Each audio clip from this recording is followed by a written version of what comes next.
Hello, good morning. What's up? What it do? How y'all doing this morning? It is your girl, Faith Saxton. It is your favorite mentor, and I am the owner of Elevate to Motivate LLC. If you have not been following me, thank you for tuning in today. I appreciate your words. I appreciate your insight, and let's fellowship together. I've done the impossible. Well, one aspect of the impossible, and that is to find my niche.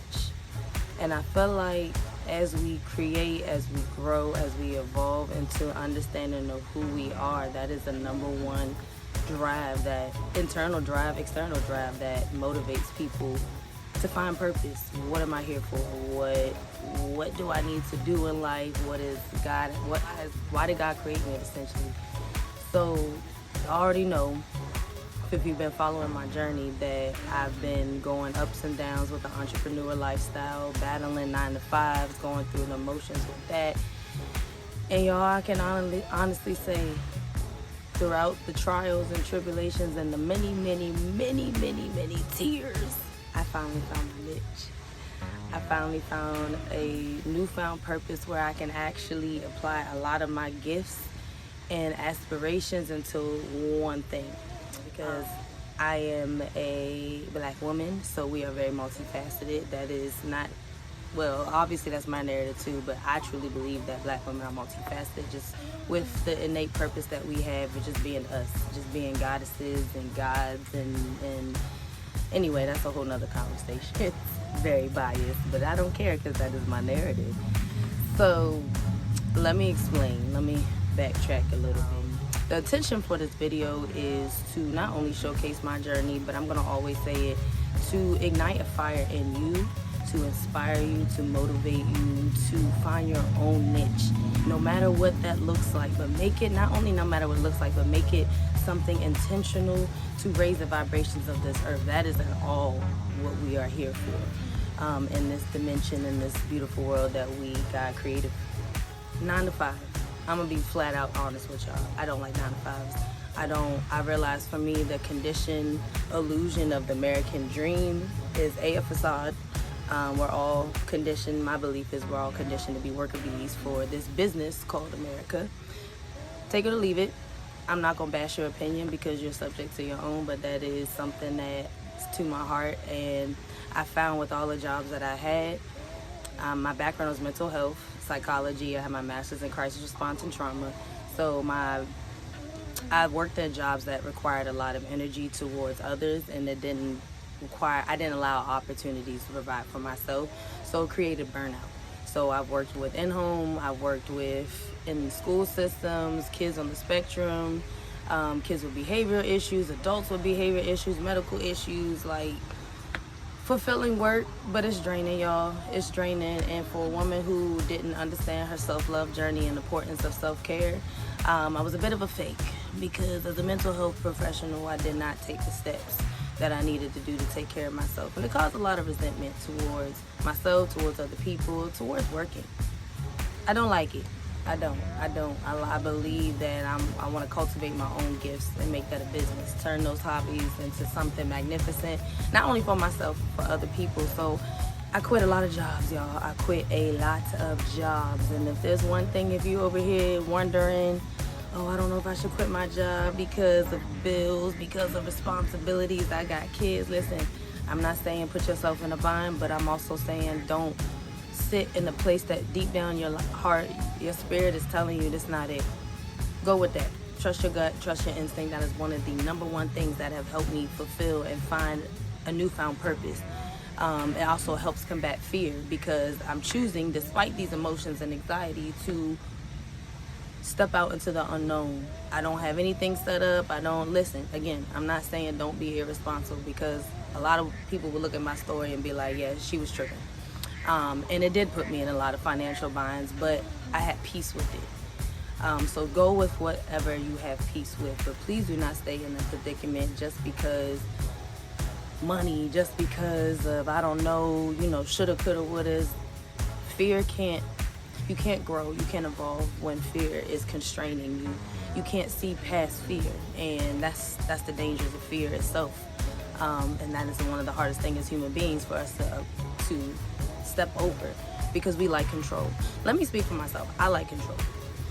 So whenever I found myself at a job or, these behavioral jobs that, they was fulfilling in a sense. I got to play with kids. I got to, teach them social skills and how to be decent human beings. But it wasn't enough. I wasn't getting back what I was putting in. Let's put it to you that way. And to me, that it seemed one-sided, and that's what created burnout. So I quit a lot of jobs.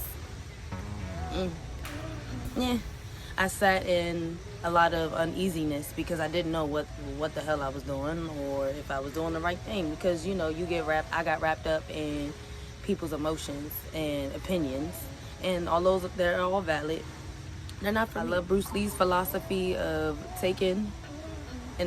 not taking what I need to take out of people's words and intentions, but also discarding things that no longer serve me or don't align with me, and being okay with that. So those jobs had to go. So I'm in this process of a funk, to be honest, of woe is me, what did I do? I'm working these jobs that realistically, side note, y'all, I'm originally from Maryland. If you don't know, you know. For those who are just joining into my journey and my channel, I'm originally from Maryland. I moved down to Charlotte, North Carolina, and the pay raise, it's a difference. It's a huge difference down here. So what I was getting paid in Maryland, half the time they don't even offer that to me. But it's not about money, as I learned. Yes, I like the luxuries of money, what can take me, but it's not about money. It's about innate purpose and me finding my joy. So, sorry y'all, you just get hyped when I talk about this, because it's been a long time coming. So I decided to, as I sat in this funk of what do I do with my time, do I create, another side note, I have my own business, as I already said in the beginning, Elevate to Motivate mentoring business. I kind of let that slide because I wasn't getting mentors. I was hitting a lot of the standard setbacks that a lot of business people, when you first start a business, hit, but I allowed it to consume me. I didn't get a lot of support that I thought I should get. It was a lot of ego-driven desires that I was, honestly, it makes sense. If we can be human, that you will want the support that you give out to other people, but it's also, a sense of ego. I had to acknowledge that, like, listen, Faith, your feelings are hurt. It's okay, they're just feelings, you're gonna move past. Just know what's meant for you is going to come. So always being in that positive mindset. So I was like, maybe I should continue my Motivate to Elevate. Maybe I should do this. Maybe I should create this. Maybe I should just go on a completely different path. I didn't know, and I was stressing myself out, because what I was doing was I was trying to be the person who steers this shit, the creator of what all the things that I wanted to do. And although, yes, in some aspect I do have a say, I do have the power to create the things that I desire. We like to say manifest, pray, whatever fits your needs. I like to say prayer/manifest. So all these things that, yes, I wanted to cultivate, but realistically I had to stop, and I prayed, and I realized that I'm not in control. God is. Whoever your God is, doesn't matter. My God, my creator, they are in control, and all I can do is flow. Sit back, speak the things that I want into existence, and the thing that I want in that moment, as I sat through my emotions of sadness, of guilt, of all this heaviness that comes with processing old things and shifting into new. A lot of things we don't talk about. It's always, positive and happy. It's not. So as I worked on that shadow parts of me, I just realized I wanted joy in whatever I did, understanding that there was going to be challenges no matter what decision I faced. Like, I'm not asking for an easier life. I used to want, listen, I'm being lazy, I don't want to do nothing, I don't, all normal aspects. But I wanted joy. I wanted a newfound purpose where I could use my gifts and it become easy for me. Like, in other words, it's rewarding. It's a natural thing for me to love on people. It's a natural thing for me to mentor, for me to plant seeds, for me, because that is my job. That is my role as an empath, as Faith, as me being me. I'm understanding that now. I create light. I am light. If I embody Christ or embody God, then I am that I am, or He. Anyway, I'm gonna go into a long spiel. So I understand the purpose that I was given. Although I may not still have the inner workings of how that is supposed to look like work, but that's where I have the control. All I knew is I wanted a job, whether that was a 9 to 5, whether that was entrepreneurship, whether that was both. I was just tired of feeling like conflict. Like, why can't I do both? Why is it that I have to do this one way? Remember, as I said, I believe that we're all conditioned as a system, as a beings, to just be worker bees and to work for somebody else. That don't work for me. That don't sit right in my spirit. It don't. If it works for you, great. Much love to you. But I wanted whatever my temporary placement was at this time, I wanted it to be purposeful, joyful, intentional. And what I was not about to do is go into a job that drained my energy, that consisted of negative, toxic environments, which a lot of us endure. And a lot of us, especially black women, we deal with it. And I don't agree with that. I don't agree with that. And that's why I said it takes a lot, sometimes fear, and stepping out of what we know in order to showcase and embody differently in order to get the things that we want. It's gonna take a lot of uncomfortability, y'all. We as humans, we train to understand the luxuries and want the finer things in life. All those things are good, but it's gonna take a matter of work. It's gonna take a matter of sacrifice, and it's not gonna be easy. It's not gonna be fun. And all that being said, as I realized I was gonna have to go back into the 9 to 5 job because of my financial status at that point, I had two choices. Either I fight it, keep fighting everything that was presented to me my way, because I was applying to, what I mean by that is I was applying to all these behavior jobs because I realized I had to go back. E2M was always gonna be there, but I always had to, I'm rambling, y'all, but bear with me. I was applying to only one set of things because my background's behavior. All my job experience have been behavior with a little bit of case management, some teaching thrown into you, pinpoint that teaching. But I was getting offered, the jobs that were calling me back weren't the jobs that I really was looking for. And it was frustrating me because I was like, why in God's creation am I not getting what I want? That's how I was viewing it. I'm not getting what I want. My ego was at an all-time high. I deserve better than this, which, yes, based off my experiences, based off of a status, yes, a title. Yes, I do deserve a certain amount of standards based off of all of that. But that's not really what I wanted. That's the conditioned response I want. Of course, everybody wants money. Everybody wants a nice job. Home, all the materialistic things. But remember, I want a joy. I want a purpose. I want a strong intention to make an impact, to change lives. Not for myself, but for other people. And the funny thing is, I've been told my whole life, teaching. No, I didn't want to do teaching. They don't make no money. Teachers don't make no money. Then you got COVID, you got all of this. No, I ain't want all of that. No. If I could be 100% honest, no. And then fear was the driving point of, my mom used to tell me, a lot of other teacher friends, again, my jobs, honestly, a lot of them although they were behavior, they consisted of in the school system. So like I had an idea and a knowledge of how the system worked, but I didn't believe in fully what the school system was teaching us. We're gonna ignore that plane. Hopefully y'all still get to hear me, but fear was the driving point. I didn't think I could do it. I only thought I could do what I was conditioned to do. That was behavior. That's my niche. Classroom behavior management. That was it. That was my thing. No. So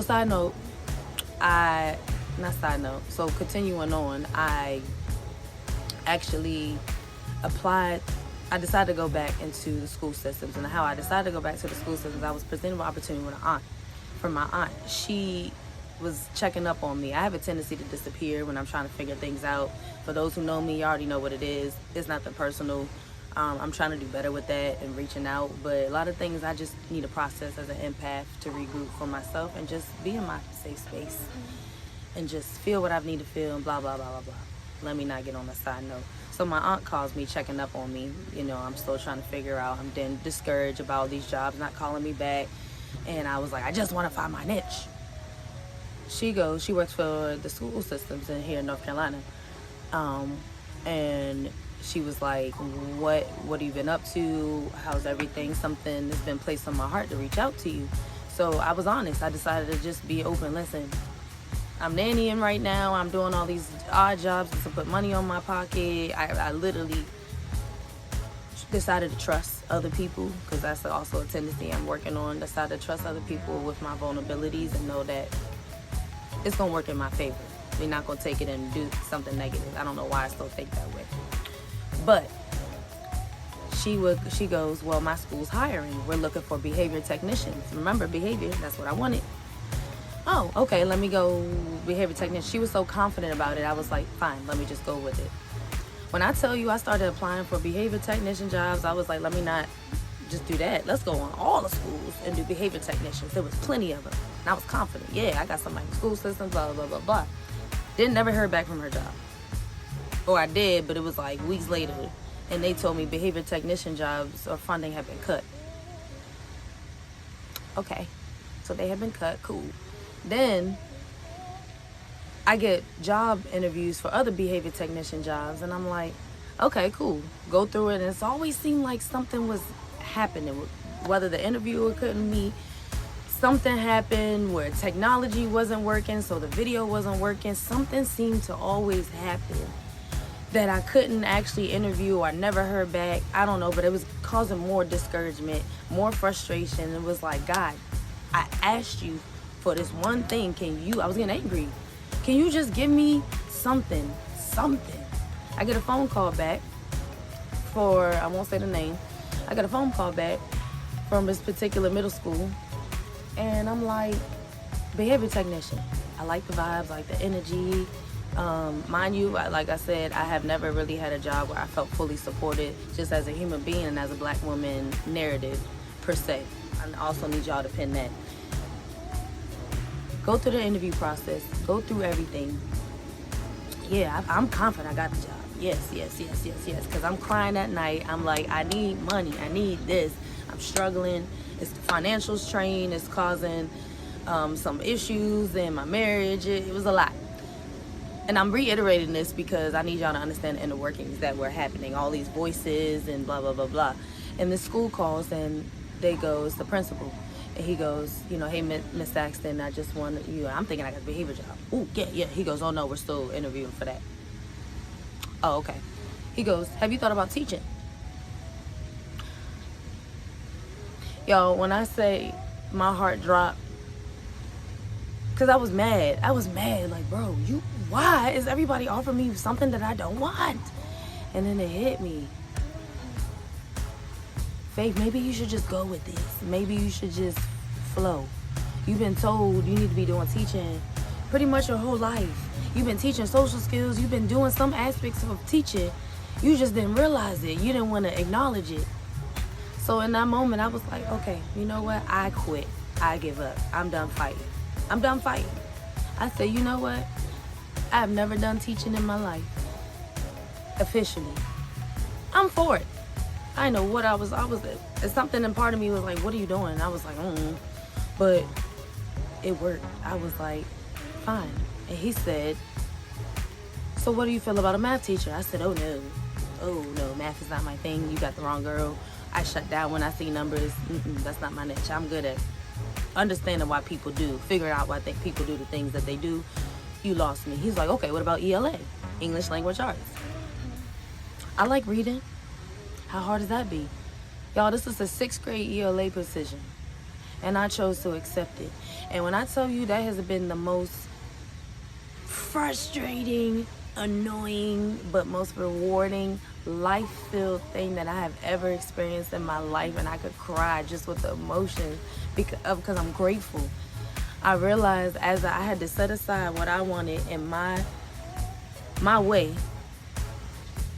realized I just need to flow with things and have the understanding that things are going to always work in my favor if I'm doing what I need to be doing for myself and being intentional and being loving and trusting that God, Spirit, the universe, whoever, it's like, not whoever, I know who my God is, just let them work and just watch how things manifest. And y'all, when I tell you, I realized that teaching provides me the niche that I need to be a mentor, to be a big sister, to be an auntie, to be somebody's mother when needed to, because these kids are nuts. These kids are crazy. I love them though. I love them though, because I've realized, especially with the demographic that I teach no shade, the country hood. That's why I'm not going to put the name out there. The country hood is a Title I school. For those who are not familiar with Title I schools, it's a school that provides extra funding, state and federal, because of the needs of the kids at that school, the demographics. So I deal with a lot of Hispanic and Black kids who unfortunately life circumstances have not treated them well. They experience a lot of trauma.